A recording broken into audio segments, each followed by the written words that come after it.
Some people are homosexual, and there's nothing wrong with being homosexual. There's nothing wrong with any human being that's alive. People just are whatever they are. You know, the universe made all of us. And so here we are, and we can look at ourselves and see what limitations we have and what gifts we have. But to call someone wrong is to put yourself in the above the universe who made that person, and so they're obviously not wrong. But there are some limitations to being homosexual, and they are severe because you don't understand half the world if you're homosexual. If you're a lesbian, you understand yourself to some degree. You understand, you look at other women to have comfort and friendship, but masculinity is something that you probably don't even like very much and are very against, and certainly can't relax and explore and enjoy and understand. And that's half the world. And if you're a homosexual male, it's the same thing with femininity. Oh, the beauty and the glory of femininity that runs throughout everything we have. I mean, like the French.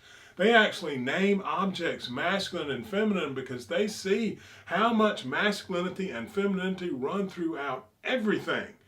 And if you are just into masculinity or just into femininity, then you're going to miss out on half the understanding of the world. And what happens is when masculinity and femininity come together, that's when those two opposites learn from each other. Oh, the learning is exponential because you are learning from someone who has a completely different perspective than you have, and you are seeing things, and then you get to add those to your own understanding that you've had from your perspective. And and also offspring, right? Male and female come together, and that's how we reproduce the race, and that's magical and glorious and beautiful. And there's a reason why those two things come together to make children. And the hope is that little children have a masculine and a feminine icon to look up to in a perfect world, so they can learn about both sides of the universe. It does make a difference that heterosexual relationships are vastly different than homosexual relationships.